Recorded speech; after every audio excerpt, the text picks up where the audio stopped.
Good evening, everyone, and welcome back to another tutorial on Railcraft. Tonight we're taking a look at steam engines.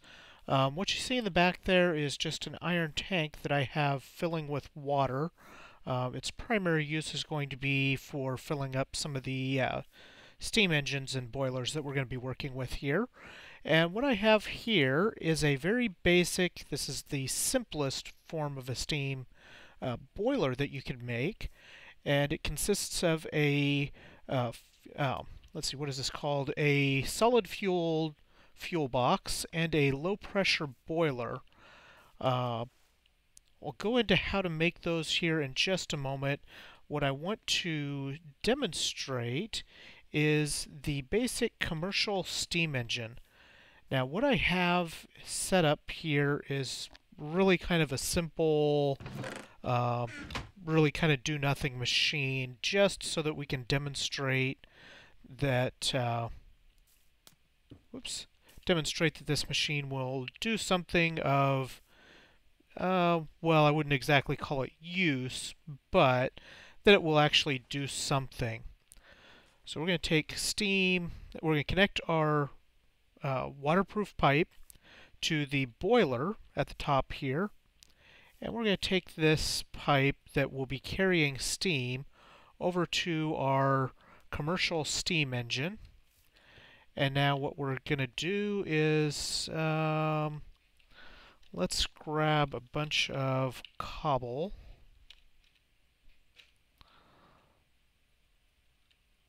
Like so, and I'm going to just put a bunch of cobblestone in this chest. Now, I haven't turned the switches on here that, or added the redstone engines that will power, or that will take water from the tank and add it to the boiler, or fuel from this box full of coal.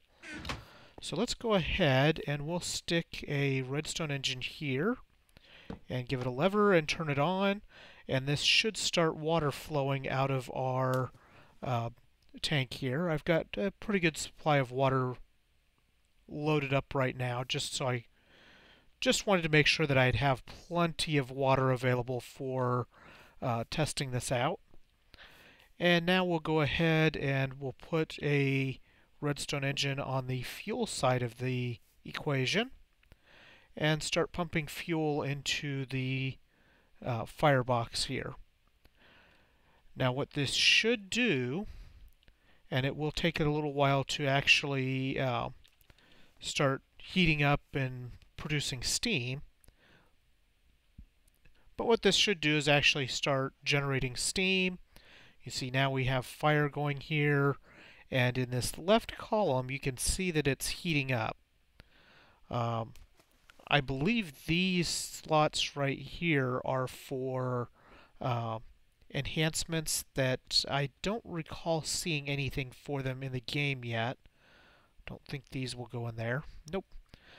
So basically you can see steam or the temperature is rising.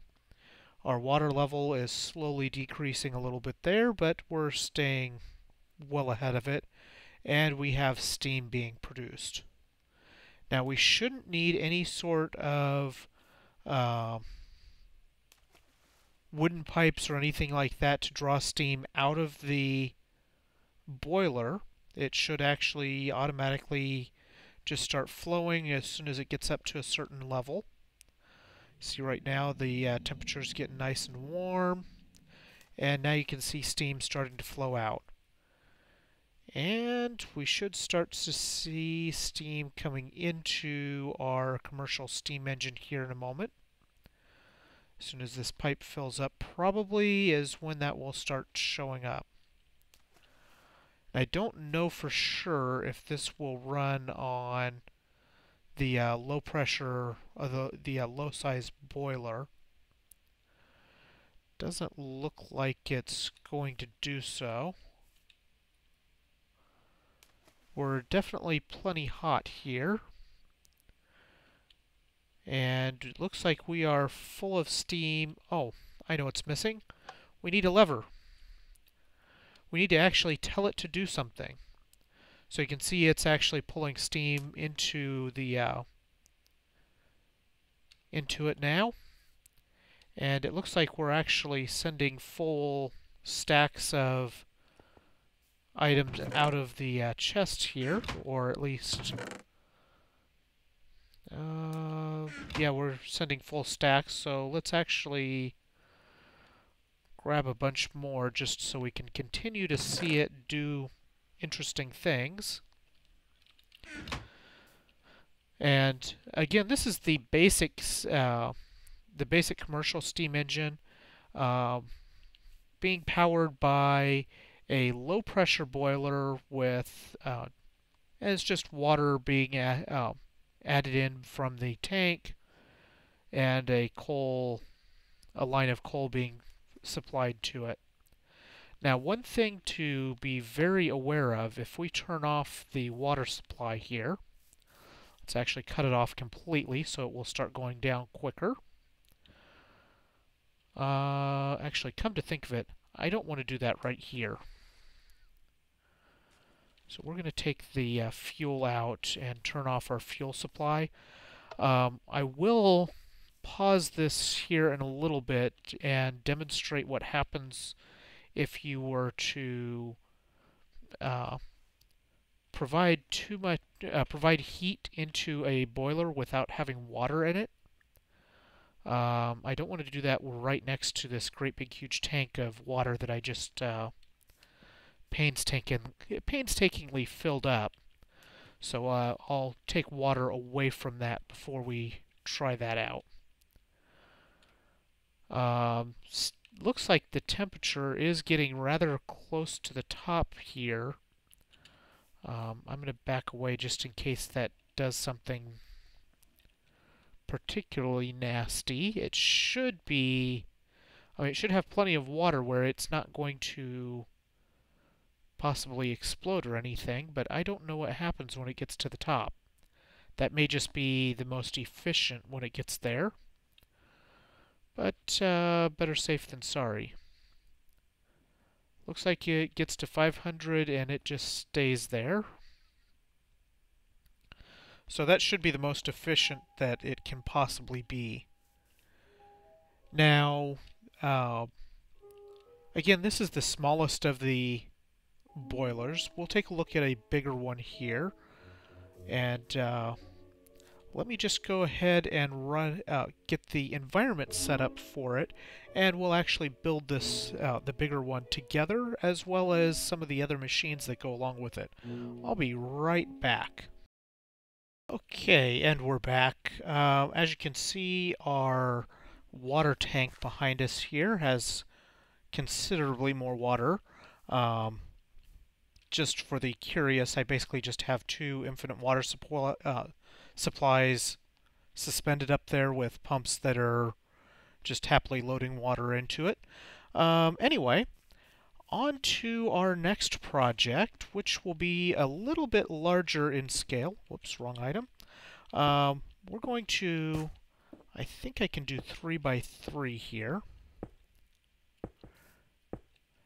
We're going to make basically one of the largest boilers that you can make using the high pressure boilers. These ones will they collect energy at a collect steam at a much higher pressure, therefore providing a lot more energy when they are all said and done. And if we do this right, once we finish putting the last one up here, they should all turn into one great big huge steam engine here. Now if we click on it, we have one big steam boiler, and you can see water is starting to flow into it. I've already got the switch turned on. Whoa! The switch turned on for the water supply. I don't know if I'm gonna have that flowing in fast enough to be suitable here. So I think I'm gonna go ahead and come over here. Let's see how much power is left on this one. Oh, we got loads of power left on it. Let's take a waterproof pipe. Actually, we'll take this steam engine. We'll put it here. We don't need these anymore. I am in creative just for the purposes of building this.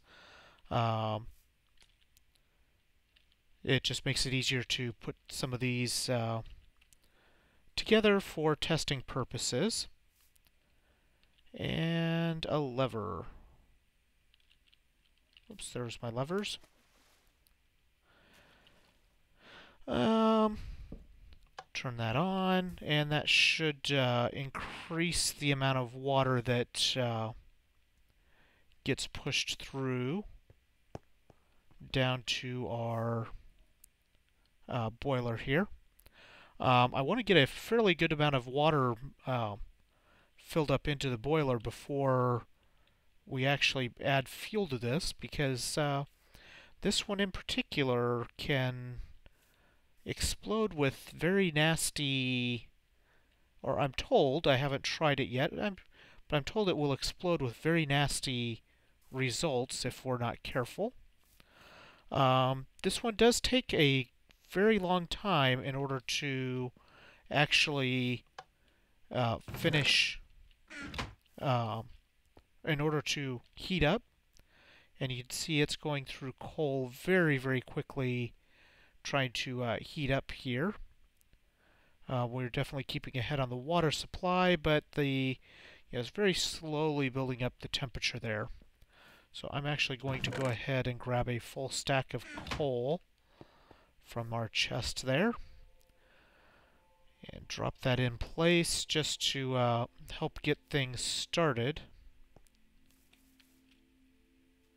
Did I do something wrong here?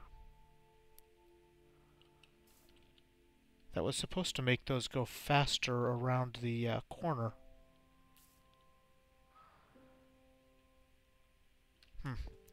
Don't know what its problem is. We'll probably be okay once it's all said and done.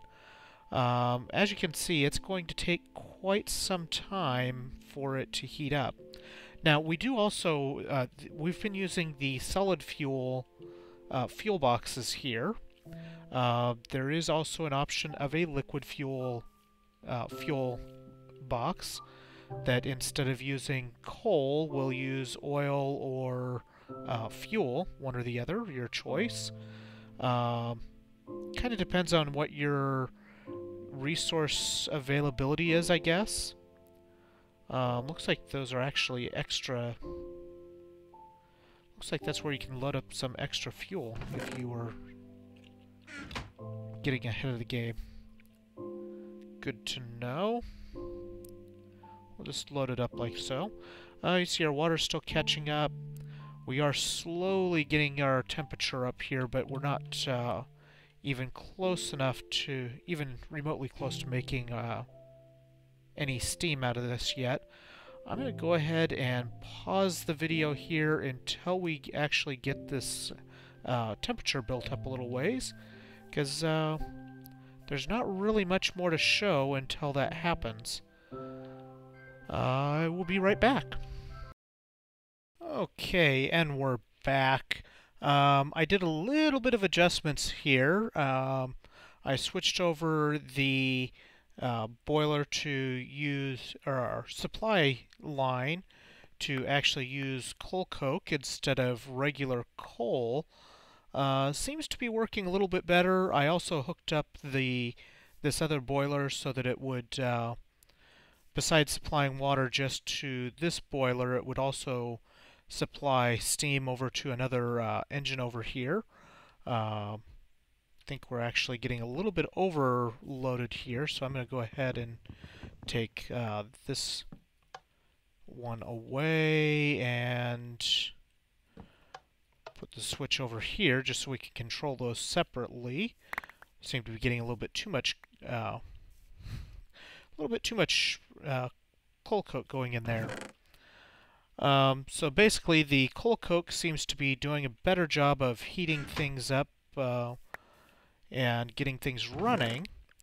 And what we'll show you in just 1 second here is You can see the temperature is starting to rise. It's still got a long ways to go before it's really up there very high. And our water levels are remaining pretty steady. There, you can see them drop a little bit here and there, but they're staying pretty steady overall. We may want to actually add either another, probably another spot coming off of the water tower here. Let's go ahead and do that, in fact. And this time we're going to use one of these industrial steam engines, because we've got a lot more steam available now. And get our waterproof pipes going here. And we're going to take steam. Whoops. Let me switch. Oops. Let me switch back to creative mode so I don't have to try having all sorts of issues here. Going to pull steam off of the top here. Just bring that all the way over here. Back over. I should probably move this switch so that it's not in the way.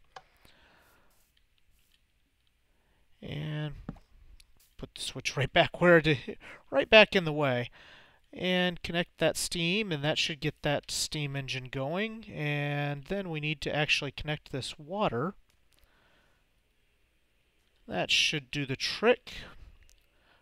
Should load up.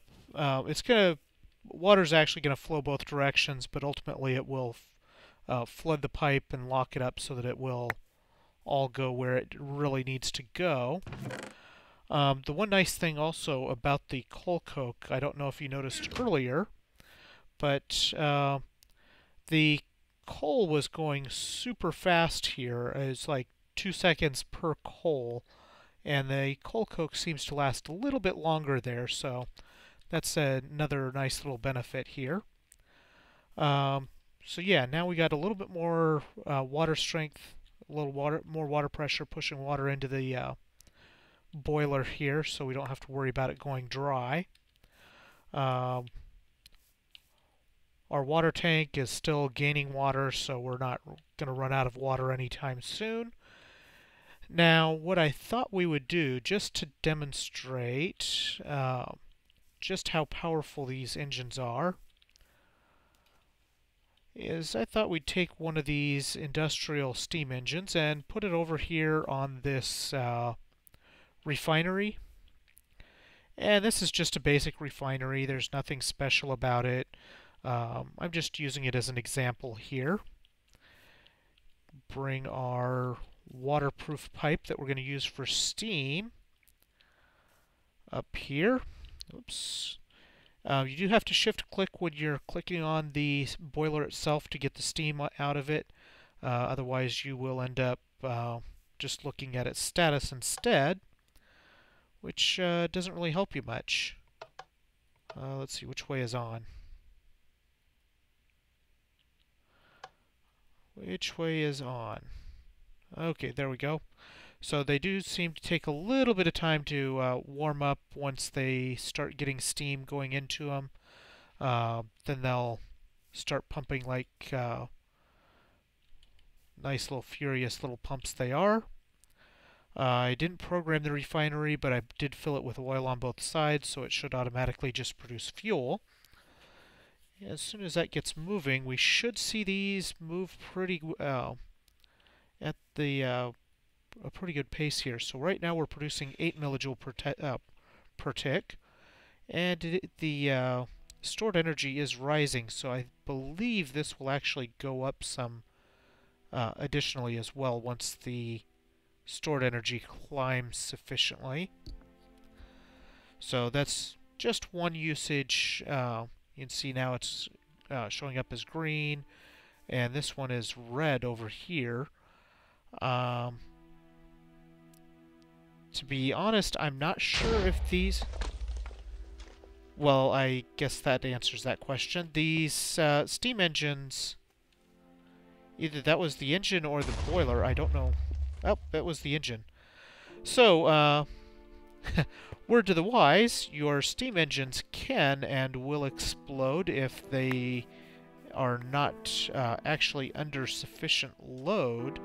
So keep an eye on what color they end up turning, and make sure that they are properly cared for. We'll just go ahead and turn that off. See how we're doing here. We still got plenty of water. Let's try to get some water hooked back up here. We got plenty of coal coke to last us. Because there's one other thing that I want to try out before we're done here.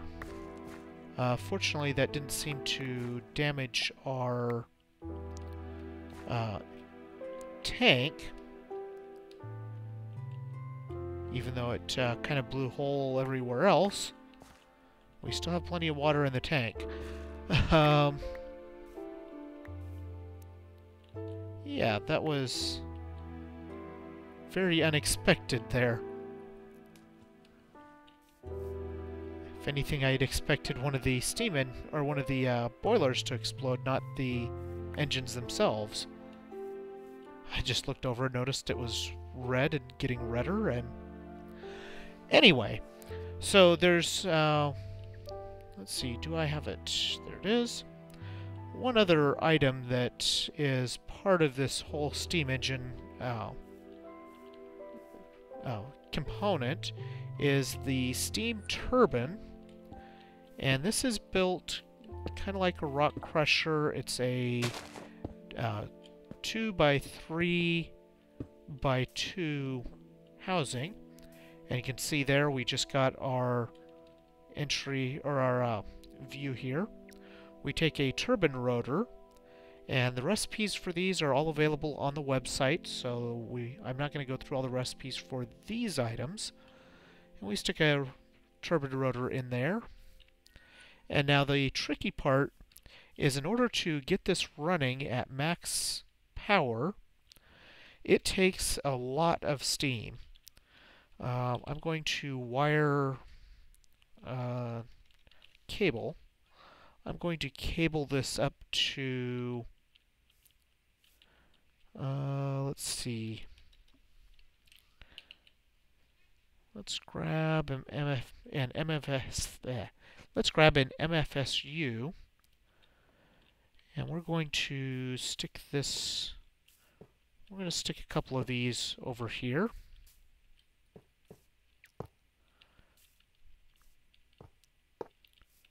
Just like so. Those should all feed into each other.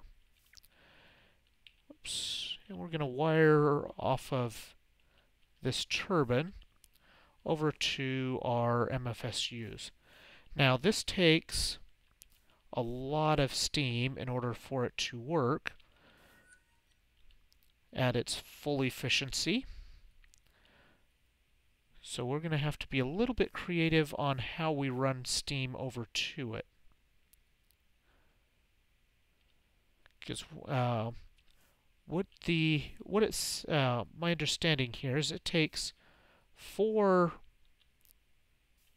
gold pipes worth of steam to get it at up to maximum efficiency. So you can see there's 1 gold pipe worth of steam, and it's right around 22%, kind of climbing towards 25%.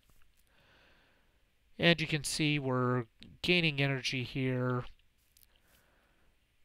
loading up these MFSUs. Odd that those seem to be kind of stuck, but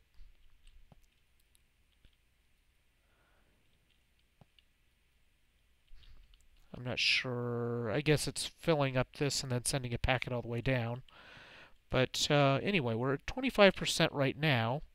Let's see if we can get another pipe connected here. Oops. Whoops, I keep taking myself out of flying mode. And I don't really want these pipes to intersect because then they will not produce as well. So there's 2 pipes worth. And you see we're slowly climbing up towards our 50% mark. And I think, whoops, I think we can take one off of here. That should take us up towards 75%. Now these turbine rotors are not permanent. You will have to replace them on occasion. But this is another way that you can generate power for all of those creations that you might have in store for your environment. And especially if you kind of want more of that evil scientist look at with all of the piping. Kind of really gets into that whole theme pretty well, I think. See, our water is slowly dropping down because we don't have anything actually powering our water. I kind of want to see what happens if it runs out of water, but that's just the morbid curiosity in me. And I may just pause the video long enough for that to happen. So anyway, you can see these MFSUs are slowly gaining power. I don't know that this is necessarily the most efficient power production. I believe it produces at full power. Let's see, what is it? There it is. Get the item here. And it looks like it produces 50 EU per tick when it is fully charged like this. So it's not a massive power production facility, but it certainly is a good way of using up some of that steam energy that you might be finding yourself with. I think I better turn these off before they... I think these guys are getting close to exploding here. Because this tank is completely full right now. So anyway, that has been the a quick tutorial over how to use steam engines and how not to use them in some cases. Good hunting to all of you, and enjoy the great new features of Railcraft. I'm loving the all of these new features. They are really cool new expansions that give a lot more to explore. And I am going to go ahead and pause the video here so that we can give this steam engine or this boiler a chance to run out of water and explode, and we'll end the video there. In the meantime, please take a moment to hit like and subscribe to my videos if you'd like to see more of these tutorials. And I greatly appreciate it. It helps me out a lot. And I will see you when there's an explosion. Okay, and we're back for the last little bit of water that's left in our steam boiler. And we'll see what happens when it runs out. We may actually have to add water back into it to get the effect that we're looking for, but I've got all of that ready to go. So it should be... It is dry as a bone right now. And it's nice and hot, 368 degrees. Give it a little bit of time, and then we'll turn on the water and see what happens here. Doesn't look like it's having an issue quite yet. Give it a moment. Is it going to go? I think it's okay at the moment. So let's flip this switch, which should supply some water down into it. There goes the water, and boom! Explosion. Just like we kind of expected. So, word to the wise, Pay attention to the way to the instructions. Adding water to a hot and dry boiler makes a really big hole. Have a good night, guys. Bye.